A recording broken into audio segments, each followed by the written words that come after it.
तो भाई इससे पहले आप लोग को क्या करना है, पार्ट 1 देख लेना है, इसलिए आपको पार्ट 2 समझ में आएगा। और दूसरी बात, अगर आपको सिर्फ कुछ ही टॉपिक्स में कंफ्यूजन है, जो कि कॉम्पोजिशन ऑफ फंक्शंस या हम लोग कह सकते हैं बाइनरी ऑपरेशंस, अगर इन दोनों टॉपिक्स में कंफ्यूजन है या आप लोग ये दोनों टॉपिक्स ही पढ़ना चाहते हैं, तो आप लोग कंटिन्यू कर सकते हैं पार्ट 2 के लिए। तो स्टार्ट करते हैं फटाफट पार्ट 2, जो कि हमारा सबसे पहला टॉपिक आता है composition of functions. Composition of functions, ये हमारे पास कंसेप्ट कहां से आया? जैसे मान लेते हैं दो फंक्शन हमारे पास है, एक है एफ एक्स की फॉर्म में गिवन है एंड एक हमारे पास जी एक्स की फॉर्म में गिवन है। अब अगर हमें कहा जाए कि इन दोनों फंक्शन के बीच में रिलेशन कुछ गिवन है एंड वो हमें फाइंड करना है, कि मैं क्या कहना चाह रहा हूँ, एग्जाम्पल लेके समझाता हूं मैं। जैसे एफ एक्स हमें गिवन है, एफ एक्स गिवन है 3x-4 और हमें एक जी एक्स गिवन है, दो फंक्शन जी एक्स हमारा एक्स स्क्वायर, ये हमें गिवन है। हमें क्या निकालना है? जी ओ एफ एक्स, मतलब जो हमें क्या निकालना है, एफ एक्स निकालना है, लेकिन जी एक्स की फॉर्म में। क्या कहना चाह रहा हूं, ये हम लोग थोड़ा सा एग्जांपल लेंगे, हम लोग पहले रूल पढ़ लेते हैं फिर एग्जांपल सॉल्व करते हैं। रूल इसमें 3 आते हैं। कितने आते हैं? 3 आते हैं। पहला रूल क्या आता है हमारे पास, अगर फंक्शन गिवन है ए टू बी गिवन है और एक फंक्शन जी गिवन है जो कि गिवन है बी टू सी, और अगर हमें ये भी गिवन है कि जो फंक्शन एफ है एंड जो फंक्शन जी है, दोनों फंक्शन क्या है, ऑन टू फंक्शन है, तो इसका रिजल्ट होगा जी ओ एफ फंक्शन भी क्या होगा, ऑन टू होगा। यहां तक क्लियर है? सेम यही चीजें आती है वन वन फंक्शन के साथ, कि अगर ये एफ फंक्शन ये जी फंक्शन दोनों वन वन फंक्शन है, तो जी ऑफ एफ फंक्शन क्या होगा, वन वन फंक्शन होगा, वन वन फंक्शन होगा। यहां तक क्लियर है? अब रूल 2 क्या है? रूल टू है, अगर जी ओ एफ ये फंक्शन वन वन है, क्या है, वन वन है। दूसरा केस आता है G O F function on two है। अगर ये वन वन है, इसका रिजल्ट क्या होगा, जो एफ होगा ये भी वन वन होगा। और इसका रिजल्ट क्या है, इसका भी रिजल्ट अगर एफ होगा वो ऑन टू होगा। यहां तक आई होप आपको क्लियर हो गया होगा। इसमें सिर्फ 2 ही रूल्स हैं एंड ये दोनों रूल्स आप लोग को अच्छी तरीके से समझ लेने हैं किसी भी एग्जाम्पल को करने से पहले। एग्जाम्पल क्या था? एग्जाम्पल पे आते हैं हम लोग, फंक्शन गिवन था 3x-4, जी एक्स गिवन था एक्स स्क्वायर, हमें निकालना था जी ऑफ एफ एक्स, या हम लोग लिख सकते हैं इसी को जी ऑफ एफ एक्स, इस तरीके से लिख सकते हैं। अब यहाँ पे क्या आपको समझना पड़ेगा कि यहाँ पे जो एफ एक्स है, इस पूरे एफ एक्स को अगर हम एक यूनिट मान ले, हम लोग इसको y मान लें, तो हमारे पास सिंप्लीफाइड फॉर्म बनेगी जी ऑफ वाई। सिंप्लीफाई हो गई ना ये? तो हमें क्या करना है, इस एफ एक्स को इस जी एक्स के लिए एक यूनिट मान के चलना है, ठीक है। मतलब जो जी ऑफ एफ एक्स होगा ये क्या होगा, जी एक्स हमारे पास एक्स स्क्वायर, मतलब यहाँ पे एफ एक्स का होल स्क्वायर होगा। आई होप अगर आपको यहां तक क्लियर हो गया होगा, तो पक्का आप लोग को जी ऑफ एफ चाहे एफ ओ जी कुछ भी आ जाए आप लोग को समझ में आ जाएगा। अगला स्टेप क्या होगा, एफ एक्स कितना हमारे पास था 3x-4, इसका हमें कर देना होल स्क्वायर, जो रिजल्ट आएगा वो जी ऑफ एफ एक्स होगा। अगर यही गिवन होता हमें एफ ओ जी मतलब एफ ओ जी एक्स गिवन होता, तो क्या होता भाई, तो हमारे पास इसको सिंप्लीफाई करके लिख सकते थे f of g x, and यहाँ पे सेम वही चीज, जी एक्स किसका काम कर रहा है, एक यूनिट का काम कर रहा है, तो मतलब एफ एक्स कितना होगा, एफ वाई बन जाएगा ये। और एक चीज यहाँ पे एफ ऑफ जी एक्स किसके इक्वल होगा, एफ ऑफ जी एक्स किसके इक्वल होगा, 3 of g x and minus में 4, एंड जी एक्स कितना है 3x² माइनस में 4। बहुत ही सिंपल है, बहुत ही इजी है, आप लोग को समझ लेना अच्छी तरीके से। ये एक चीज यहाँ पे बता दो, जैसे यहाँ पे 2 ही टर्म्स हैं, f o g and g O f, यहाँ पे एक चीज और आती है हमारे पास, जैसे हमारे पास 3 चीज में भी आ सकती है, जैसे एफ ओ जी ओ एफ एक्स, इतना आ गया हमारे पास। तो इसमें क्या करना है, एक बार इसको सोल्व करना है, एक बार इसको एक यूनिट मान के इसको सोल्व करना है, एक बार इसको एक यूनिट मान के एफ एक्स की तरह सोल्व करना है, तो आ जाएगा हमारा आंसर। ये बहुत कम ही आता है।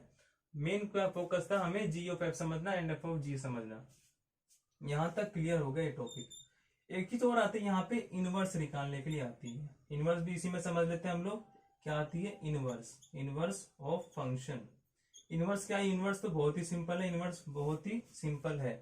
अगर हमें एफ एक्स गिवन है 3x-4, हमें क्या निकालना है, एफ इनवर्स एक्स निकालना है। तो एफ इनवर्स कैसे निकालेंगे हम लोग, इसका सिंप्लीफाई तरीका, यहाँ से x की वैल्यू निकाल लेनी है f(x) को y मान के। f(x) को मान लिया y, यहाँ पे आएगा 3x - 4, यहाँ से मैंने क्या कहा x की वैल्यू निकाल लेनी है, मतलब y + 4 डिवाइड बाई 3। और क्या करना है, यहाँ पे जो y आ रहा है उसकी जगह हमें कर देना है पुट x, मतलब f इनवर्स x आ गया, x + 4 डिवाइड बाई 3। सिंपल, इतना काम था हमारे इनवर्स निकालने का। तो इसमें हमने दो टॉपिक से समझ लिए। एक लास्ट टॉपिक हमारे पास बचता है बाइनरी ऑपरेशंस का, उसे भी हम लोग पढ़ लेते हैं, हमारा चैप्टर हो जाएगा फिनिश। तो भाई अब हमारा आता है सबसे लास्ट टॉपिक एंड सबसे अवेटेड टॉपिक, और ये है हमारा बाइनरी ऑपरेशंस। बहुत बच्चों को ये समझ में नहीं आता टॉपिक, लेकिन आपको क्या करना है, पूरा वीडियो देखना है, आप लोग को कंफर्म समझ में आ जाएगा बाइनरी ऑपरेशंस कैसे और क्या होता है। सबसे पहले हम लोग इसकी मीनिंग समझते हैं, बाइनरी ऑपरेशंस क्या होता है। बाइनरी ऑपरेशंस, बाइनरी मतलब बाई मतलब टू, मतलब बाइनरी में बाई मतलब टू हो गया, मतलब इस पार्ट का मतलब क्या हो गया, टू हो गया। ऑपरेशंस मतलब क्या होगा, किसी भी दो चीजों में ऑपरेशंस लगाना, चाहे वो प्लस करना, चाहे माइनस करना, चाहे मल्टीप्लाई, चाहे डिवाइड, मतलब कुछ भी करना, ऑपरेशंस लगाना मतलब दो यूनिट्स में या किसी दो चीजों में ऑपरेशंस लगाना ही क्या कहलाता है, बाइनरी ऑपरेशंस कहलाता है। अब ये दो चीजें क्या हैं, ऑपरेशंस कहाँ लगाने, कैसे लगाने हैं, अच्छी तरीके से हम लोग समझते हैं। पहला मैंने जैसे बताया कि इसमें क्या होता है, ऑपरेशंस लगाने होते हैं, उसमें क्या क्या होता है, plus, minus, divide and multiply, और क्या होता है हमारे पास, मल्टीप्लाई होता है। ये चार चीजें हमारे पास नॉर्मली बाइनरी ऑपरेशंस में यूज की जाती है। दूसरा पॉइंट क्या, अगर मैं कहूँ बाइनरी ऑपरेशंस कब वैलिड होगा, या इसके लिए अगर जो मेन रूल मैं कहूँ, रूल क्या होता है इसके लिए मेन रूल क्या होता है कि अगर बाइनरी ऑपरेशन लगाने के बाद जो रिजल्ट आ रहा है हमारा, बाइनरी ऑपरेशन लगाने के बाद जो रिजल्ट आ रहा है हमारा, वो भी हमारा सेट में ही हो। मतलब अगर कोई सेट मान लू 1 2 3 4, नॉर्मल सेट ये हो गया, अगर इस सेट में बाइनरी ऑपरेशन लगाऊं मैं और जो फाइनल एलिमेंट या फाइनल रिजल्ट आ रहा है वो भी इसी सेट में ही हो, तो ही हमारे ये बाइनरी ऑपरेशंस वैलिड होगा। ये रूल मैं लिख नहीं रहा हूं, आप लोग बुक से लिख सकते हैं, लेकिन मैंने समझा दिया ये क्या रूल होता है। अब इसके लिए ना हमारे पास कुछ एग्जांपल्स या कुछ हम लोग पॉइंट्स हम लोग लेट करते हैं, हम लोग रूल हमारे पास होते हैं। क्या रूल होते हैं हमारे पास, पहला क्या होता है, अगर हमारे पास रियल नंबर हो, रियल नंबर का एक सेट बना हो, रियल नंबर का सेट बना हो, उसमें हम बाइनरी ऑपरेशंस लगा रहे हो। बेसिक हमारे पास चार होते हैं, प्लस माइनस डिवाइड मल्टीप्लाई। पहला ऑपरेशन लगाते हैं हम लोग मल्टीप्लाई का, या हम लोग प्लस का लगाते हैं। और दूसरी बात यहाँ पे बताने वाली, बाइनरी ऑपरेशन को डिनोट करते हैं स्टार से, इसे हम लोग डिनोट करते हैं जैसे ए स्टार बी, ये हमारा एक बाइनरी ऑपरेशन हो गया। तो ए स्टार बी एक बाइनरी ऑपरेशन है, इसको हम लोग मानते हैं ए प्लस बी, पहला हम लोग एडिशन ही लेते हैं। अब ए प्लस बी, इसमें ए भी रियल नंबर है, बी भी रियल नंबर है, इसका रिजल्ट भी रियल नंबर होना चाहिए। अब कोई भी रियल नंबर, दो रियल नंबर को ऐड करें हम लोग, वो रियल नंबर आएगा, ऑब्वियसली वो करेक्ट ही है। और अगर मैं मानू, दूसरा मानू सब्ट्रैक्शन का, तो सब्ट्रैक्शन में ए माइनस बी, अगर कोई भी दो रियल नंबर को माइनस करूं तो क्या वो रियल नंबर नहीं आएगा, आएगा रियल नंबर, ये भी ट्रू हो गया। अगला मैं मानू ए स्टार बी, और मैं मानू ए मल्टीप्लाई बी, या ए बी मानू, तो किसी भी दो रियल नंबर को मल्टीप्लाई करूं तो ऑब्वियसली अगेन वो भी मल्टीप्लाई में रियल नंबर ही आएगा, मतलब ये भी करेक्ट है। चौथा मैं मानू A star B equal to A divide by B. अब थोड़ा सा फंस गए, ए डिवाइड बाई बी, अगर मैं कहूं जीरो, जीरो क्या है हमारे पास, रियल नंबर तो है, ऊपर हमारे पास कोई एक नंबर है रियल नंबर 1, नीचे हमारे पास नंबर है 0, क्योंकि 0 भी एक रियल नंबर है।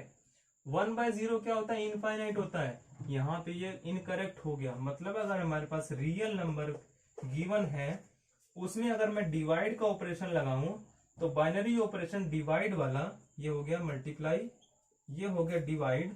मतलब डिवाइड के केस में बाइनरी ऑपरेशन लगेगा, कब लगेगा, जब वो बिलोंग्स टू नेचुरल नंबर हो। अगर वो रियल नंबर हो तो नहीं लगेगा, क्योंकि रियल नंबर में 0 आता है, नेचुरल नंबर में 0 नहीं आता है। ये बात समझने वाली थी चौथे केस में। यहाँ पे था पहला रूल। दूसरा रूल क्या है हमारे पास, दूसरा रूल हमारे पास है कि अगर मैं बात करूं नेचुरल नंबर की, तो नेचुरल नंबर में अगेन वही वाली बात आ गई, A star B equals to A divide by B. अगर दोनों बिलोंग्स टू नेचुरल नंबर है तो वो करेक्ट है। तीसरा रूल, तीसरा रूल क्या है हमारे पास, तीसरा रूल है अगर हमारे पास सब्ट्रैक्शन या हमारे पास डिवीजन हो, सब्ट्रैक्शन एंड डिवीजन हो, तो उसके केस में भी क्या होता है, अगर वो बिलोंग्स टू नेचुरल नंबर करे तो ही वो करेक्ट होगा। एग्जाम्पल मैं लेके बताता हूँ। जैसे सब्ट्रैक्शन में अगर 1 माइनस 2 लिख दूं मैं, एंड क्योंकि ये दोनों रियल नंबर है, नेचुरल नंबर है, एंड अगर नेचुरल नंबर को माइनस करूं इक्वल टू -1 आएगा, और ये जो -1 है ये नेचुरल नंबर से बिलोंग नहीं करता है, इसीलिए ये नेचुरल नंबर से होना चाहिए। दूसरा अगर मैं केस करूं 1/2, इसका भी पॉइंट में आंसर आएगा, वो रियल नंबर से रिलेट करेगा। अगर नेचुरल नंबर से करे तो वो भी नहीं होगा। ये सब चीजें हमारे पास बेसिक से थी, ये सब आप लोग समझने के लिए है। आगे मैं कुछ और क्वेश्चंस लेके अच्छी तरीके से समझाता हूँ बाइनरी ऑपरेशंस क्या होता है।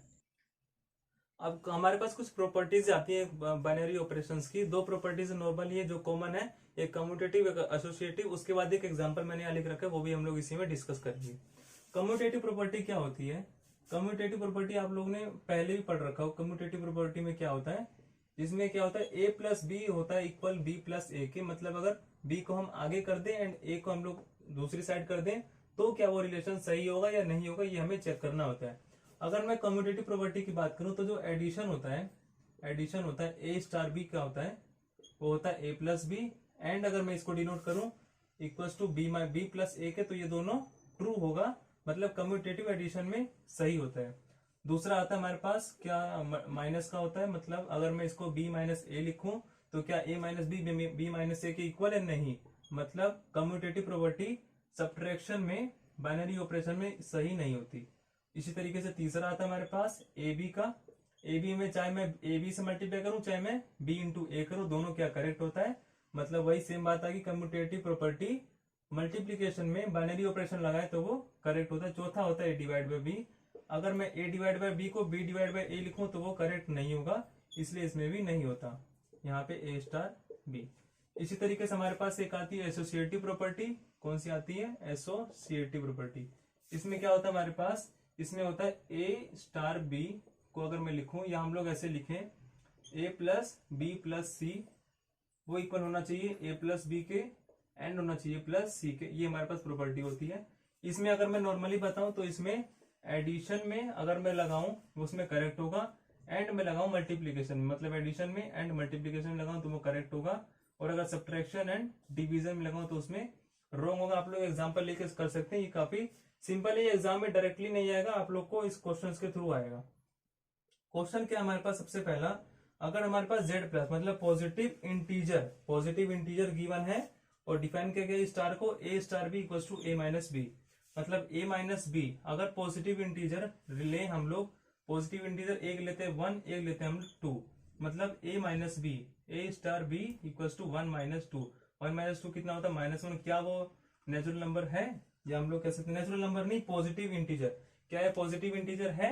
नहीं है, इसलिए ये रॉन्ग हो जाएगा, मतलब ये बाइनरी ऑपरेशन इस पे नहीं लगेगा। दूसरा क्या है, A star B equal to A B. ऊपर की कंडीशन सेम है, पॉजिटिव इंटीजर यहाँ पे भी है। हमें क्या डिफाइन करना है? A star B equal to A B. अब चाहे कोई सा पॉजिटिव नंबर लो, 1 या 2 मल्टीप्लाई करके, चाहे वो कोई सा भी पॉजिटिव नंबर लो इंटीजर का, अगर उसको मल्टीप्लाई करोगे तो वही पॉजिटिव ही आएगा। मतलब ये यस, इस पे बाइनरी ऑपरेशन लग सकता है, और वो लग गया है। ये दो क्वेश्चन थे हमारे पास। कुछ क्वेश्चन बुक में भी आप लोग प्रैक्टिस कर सकते हैं। सो यहाँ पे हमारा चैप्टर होता है खत्म। आप लोग मिलते हैं अगले चैप्टर में, चैप्टर 2 में। So thank you so much for watching the video. अगर आपके पास कोई डाउट वगैरह आप लोग कमेंट सेक्शन में पूछ सकते हैं, कमेंट सेक्शन आपके लिए खाली है। So thank you so much for watching and जय हिंद।